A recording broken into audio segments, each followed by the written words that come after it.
Hello friends, CSC exam India पर आपका स्वागत है। दोस्तों फाइनली 5 साल बाद आपका वीडियो का री एग्जाम 26 और 27 जून को आपका होने वाला है। दोस्तों इस वीडियो में हम बात करेंगे आपका इस एग्जाम के लिए सेफ अटेम्प्ट इस बार का क्या रहने वाला है। इसके साथ ही कटअप पे थोड़ी चर्चा करेंगे और सबसे बड़ी बात इसमें करेंगे आप निगेटिव मार्किंग इसमें जो है उससे कैसे बचें और पेपर जो आपका सॉल्व करने का तरीका होना चाहिए वो किस प्रकार होना चाहिए। एक एक बात यहाँ पर हम करेंगे जिससे आपका ये पेपर काफ़ी अच्छे से चला जाए और आप अच्छा इसमें स्कोर कर पाएँ। पूरा वीडियो जरूर देखिएगा। चलिए दोस्तों शुरू करते हैं। सबसे पहले दोस्तों हम बात करें यहाँ पर जो टोटल पोस्ट इसमें है, तो टोटल पोस्ट आपकी 1953 टोटल पोस्टें हैं। और एग्जाम सिलेबस की बात करें तो एग्जाम सिलेबस आपका सभी को पता ही होगा। एक बार देख लेते हैं। तो यहाँ पर देखिए 50 क्वेश्चन आपके हिंदी का है, 50 रीजनिंग का है, 50 यहाँ पर जीके या सामान्य ज्ञान का है जिसमें करंट अफेयर्स भी शामिल है। 150 क्वेश्चन है, प्रत्येक क्वेश्चन 2 नंबरों का है, तो टोटल आपका यहाँ पर 300 अंकों का हो गया।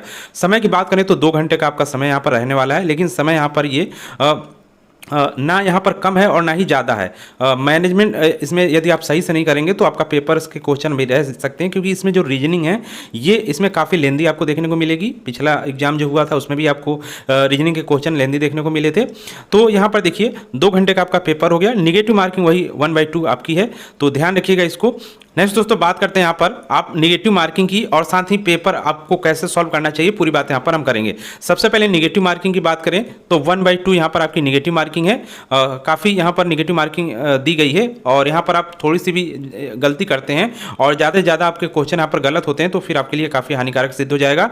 इसलिए क्वेश्चन आप यहाँ पर अटैम्प्ट तो करिए, लेकिन ज़्यादा से ज़्यादा कोशिश करिए कि आप वही क्वेश्चन अटैम्प्ट करें यहाँ पर जिसमें आपका लगभग या तो 100% हो या जिसमें 2 ऑप्शन में आपको डाउट लग रहा हो, वही क्वेश्चन अटेम्प्ट कीजिए। बाकी जिसमें लग रहा हो कि ये क्वेश्चन हमको आता ही नहीं है, इसका आंसर हमको बिल्कुल नहीं पता है, तो वो क्वेश्चन बिल्कुल आप यहाँ पर छोड़ दीजिएगा, वो आपको हानिकारक ही वहाँ हानि करेगा। 2-3 क्वेश्चन या 4-5 क्वेश्चन देखा जाए तो वो आप क्वेश्चन अटेम्प्ट कर सकते हैं, लेकिन इससे ज़्यादा आप रिस्क मत लीजिएगा, फिर आपका ज़्यादा निगेटिव में चला जाएगा।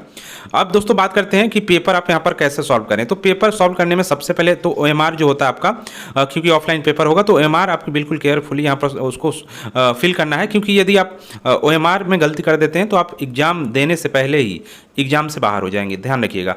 नेक्स्ट यहाँ पर अब जो अटैम्प्ट आप करेंगे क्वेश्चन, अब अटैम्प्ट जो आपका बुकलेट मिल गया उसके बाद आपका वहाँ पर आंसर सीट मिलेगा, उसके बाद आपका क्वेश्चन बुकलेट मिलेगा। तो क्वेश्चन जब अटैम्प्ट आप करना शुरू करेंगे तो उसमें ज़्यादा से ज़्यादा आप इजी क्वेश्चन जितने भी पहले आपके बन रहे हो सब कर लीजिए, चाहे वो हिंदी सेक्शन का हो चाहे वो GS सेक्शन का हो, क्योंकि ये जो हिंदी और GS सेक्शन होगा इसमें इन क्वेश्चनों को आप जल्दी रीड भी कर पाएंगे और आपको इसमें पता भी चल जाएगा कौन सा ईजी है। तो इनको सही सबसे पहले आप जितने भी ईजी क्वेश्चन इनके हैं सब कर लीजिए।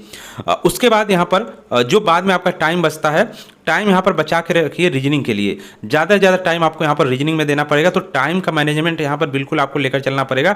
टाइम काफ़ी ज़रूरी है रीजनिंग के लिए, क्योंकि रीजनिंग के इजी क्वेश्चन भी यदि आपके पास टाइम नहीं है तो यहाँ पर आप नहीं कर पाएंगे। तो यहाँ पर टाइम बिल्कुल यहाँ पर बचा के चलिए। जितने सिंपल क्वेश्चन है पहले कर लीजिएगा, उसके बाद आप रीजनिंग पर चले जाइए। फिर जो बचे हुए क्वेश्चन जो आपने छोड़े हुए थे जिसमें आपको डाउट लग रहा था उस पर फिर आइए। इस तरह आपको यहाँ पर अपना जो पुस्तक जो आपका प्रश्न पुस्तक मिलेगा उसका सॉल्व करने का ये एक तरीका हमने यहाँ पर आपको बताया है। नेक्स्ट यहाँ पर दोस्तों हम बात करते हैं आपका जो BPO यानी कि ग्राम पंचायत अधिकारी की नई वैकेंसी आई हुई है, उसका यहाँ पर फुल कोर्स हम मात्र 199 में आपके लिए लाए हैं, जिसमें आपको पूरी वीडियो क्लासेस तीनों सब्जेक्ट की आपको मिलेगी और इसके साथ ही फुल कंप्यूटराइज्ड PDF नोट्स मिलेंगे। टेस्ट सीरीज भी आपको दिया जाएगा पूरा बाकायदा, यहाँ पर अच्छे तरीके के अच्छे लेवल का टेस्ट सीरीज ये है और सबसे बेस्ट तैयारी आपकी इस एग्जाम के लिए होगी। जो लोग भी यहाँ पर फॉर्म भरेंगे इस एग्जाम का वो लोग अभी से यहाँ पर इसकी तैयारी कर लीजिए। जिनका यहाँ पर एग्जाम है अभी री एग्जाम दे लीजिए, उसके बाद इस एग्जाम के लिए तुरंत यहाँ पर प्रिपरेशन शुरू कर दीजिए, कोर्स ज्वाइन कर लीजिएगा, आपकी अच्छी तैयारी हो जाएगी। नेक्स्ट दोस्तों अब बात करते हैं यहाँ पर सेफ अटैम्प्ट की। सबसे बड़ी बात है कि सेफ अटैम्प्ट यहाँ पर कितना होना चाहिए। तो देखिए 50 क्वेश्चन आपके हिंदी के आएंगे, इजी क्वेश्चन होंगे। यदि आपने हिंदी ग्रामर बिल्कुल अच्छे से पढ़ रखा है तो क्वेश्चन बहुत कम ऐसे होंगे जो आप नहीं कर पाएंगे। तो हम मान के चल रहे हैं जो लोग यहाँ पर कम पढ़ पाए हैं या उनके लिए यहाँ पर 38 क्वेश्चन, और जो थोड़े अच्छे हैं पढ़ने में मतलब हाई लेवल के हैं 45, यानी 38 से लेकर 45 क्वेश्चन के बीच यदि आपका अटैम्प्ट रहता है, एक एवरेज स्टूडेंट है, तो फिर यहाँ पर आपका सही है, क्योंकि निगेटिव मार्किंग को यहाँ पर हम लेकर चल रहे हैं, इसलिए इसके बीच ही अटैम्प्ट आपका रहना चाहिए। यदि हिंदी में भी आपके डाउट वाले क्वेश्चन हैं तो उनको आपको छोड़ना पड़ेगा, क्योंकि अटेम्प्ट करेंगे बेमतलब का आपका नंबर कम हो जाएगा। तो यहाँ पर 38 से 45 के बीच इसमें सेफ अटेम्प्ट होना चाहिए। ईजी क्वेश्चन आता है तो 45 या 45 से ऊपर जाएगा। यदि थोड़ा हार्ड लेवल का क्वेश्चन आते हैं तो 38 से 40 के बीच आपका अटेम्प्ट रहना चाहिए, चाहे वो कोई भी स्टूडेंट हो, ब्रिलियंट स्टूडेंट हो या एवरेज स्टूडेंट हो, उसको इतना अटेम्प्ट करना पड़ेगा। नेक्स्ट यहाँ पर अब सामान्य बुद्धि यानी रीजनिंग की बात करते हैं तो 50 क्वेश्चन आएगा। काफ़ी लेंदी क्वेश्चन होगा। यदि आप टाइम बचा लेते हैं, आप सभी क्वेश्चन अटेम्प्ट सभी तो नहीं कर पाएंगे, लेकिन जो क्वेश्चन आपके आ रहे हैं क्योंकि इसमें भी कई डाउटफुल क्वेश्चन आपके होंगे और टाइम मैनेजमेंट भी यहाँ पर है, तो सब क्वेश्चन पूरे पूरे करने लगेंगे तो फिर यहाँ पर टाइम की भी कम पड़ेगी और क्वेश्चन छूट भी जाएंगे। तो सबसे पहले ईजी क्वेश्चन आप लेकर चलिए और इसमें जो आप अटेम्प्ट करेंगे 35 से लेकर 42 तक क्वेश्चन आप इसमें यदि अटेम्प्ट कर ले रहे हैं तो आपके लिए एक सेफ अटेम्प्ट है, क्योंकि इसमें नेगेटिव मार्किंग तो है ही आपकी, क्योंकि इसमें यदि जरा सा भी गलती आपने रीजनिंग में की, क्योंकि कैलकुलेशन का भी इसमें खेल रहता है तो और माइंड का खेल रहता है, तो जरा सा भी इधर उधर हुआ तो फिर आपसे नेगेटिव में चला जाएगा। और टाइम टेकिंग भी है रीजनिंग, तो दोनों को लेकर हम यहाँ पर चल रहे हैं। तो 35 से 42 के बीच, यानी कि अच्छे थोड़ा हल्का पेपर आता है, ईजी आता है, तो 40 से 42 प्लस आप अटेम्प्ट कर सकते हैं, 42 से ज़्यादा भी। लेकिन यदि थोड़े हार्ड लेवल का क्वेश्चन आता है फिर 35 से 40 के बीच आपको रहना पड़ेगा। नेक्स्ट यहाँ पर 50 क्वेश्चन आपके आते हैं जीके के। तो जीके में देखिए 32 से 38 यहाँ पर यदि आप अटेम्प्ट कर ले रहे हैं तो बिल्कुल सेफ अटेम्प्ट है। जीके में अधिकतर क्वेश्चन यहाँ पर सबसे ज़्यादा जो क्वेश्चन रॉन्ग होते हैं वो आपके जीके में ही होते हैं, तो इसको बिल्कुल इसमें जितना आपको सही आ रहा हो वही क्वेश्चन इसमें अटेम्प्ट करिए। तो यहाँ पर हम 32 मान के चल रहे हैं, 32 से 38, यानी 38 उनके लिए है जो जीके बहुत अच्छा पढ़े हुए हैं, लेकिन फिर भी कुछ क्वेश्चन ऐसे होंगे जो उनसे भी नहीं यहाँ पर डाउट में होंगे उनके भी। तो यहाँ पर हम 38 बिल्कुल हाई लेवल में लेकर चल रहे हैं कि बहुत ज़्यादा पढ़ने वाले स्टूडेंट होंगे तो 38 तक अटेम्प्ट करेंगे।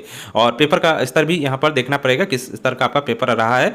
ईजी आ गया तो लगभग हर स्टूडेंट को यहाँ पर 35 प्लस यहाँ पर स्कोर करना पड़ेगा आपका यहाँ पर जीके में, तो इसीलिए हमने 32 से 38 के बीच इसको रखा हुआ है। अब यहाँ पर टोटल 150 क्वेश्चन में से जो सेफ अटेम्प्ट हमारा बनता है 105 से लेकर 125, यानी 105 के नीचे आपका बिल्कुल भी नहीं जाना है, 105 या 105 से ऊपर ही करना है, क्योंकि यदि आपकी गलतियां मान ली होती भी है तो 105 के ऊपर रहेंगे। मान लीजिए 110 हो गया, 115 हो गया, 120, इस तरह आपने अटेम्प्ट कर रखा है तो इसमें गलतियां होती भी हैं तो आपके जो नंबर कटेंगे वो आपका बैलेंस बना रहेगा। लेकिन 105 के नीचे डाउन होते हैं उसमें भी यदि गलतियां ज़्यादा हो जाती हैं तो फिर आप बाहर हो जाएंगे यहाँ पर कट ऑफ से।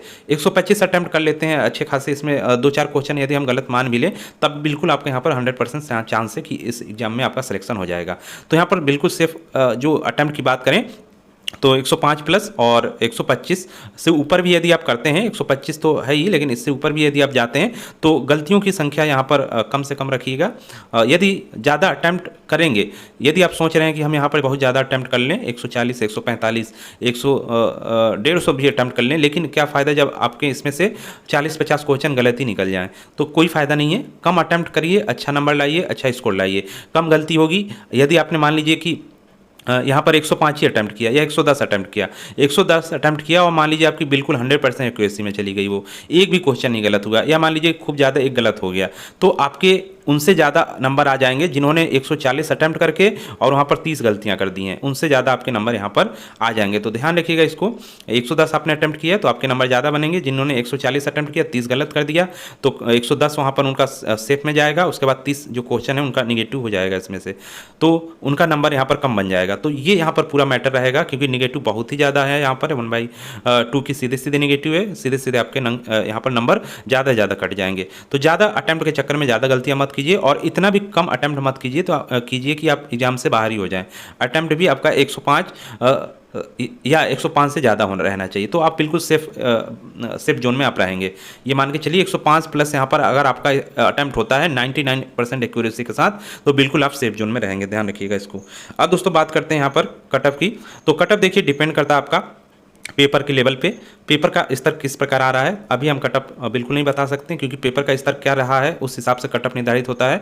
नंबर ऑफ क्वेश्चन जो स्टूडेंट अटेम्प्ट करते हैं, यानी कितने उन्होंने अटेम्प्ट किए, अब पेपर का लेवल के हिसाब से भी इजी क्वेश्चन आने के बाद भी वहाँ पर कई लगता है आपको पेपर ईजी है, लेकिन अटेम्प्ट जो होता है वो स्टूडेंट से कम हो पाता है, या हो सकता है ज़्यादा हो जाए। तो वो सब डिपेंड करता है कि स्टूडेंट डाटा जो देते हैं वो कितने उन्होंने अटेम्प्ट किया हुआ है, तो उस पर डिपेंड करेगा। नेक्स्ट यहाँ पर नंबर ऑफ स्टूडेंट्स अपीयर जो एग्जाम में हुए वो कितने हुए हैं उस पर आपका पूरा ये कट ऑफ निर्धारित होता है। तो ये सब चीज़ें रहती हैं। तो कट ऑफ हम एग्जाम के बाद इसका एनालिसिस करेंगे। इस वीडियो में इतना ही था। कोई भी जानकारी आपको अन्य चाहिए तो कमेंट जरूर करिएगा और मिलते हैं नेक्स्ट वीडियो में। कोई भी अन्य आपको जानकारी चाहिए तो उसके लिए भी कमेंट जरूर करिएगा।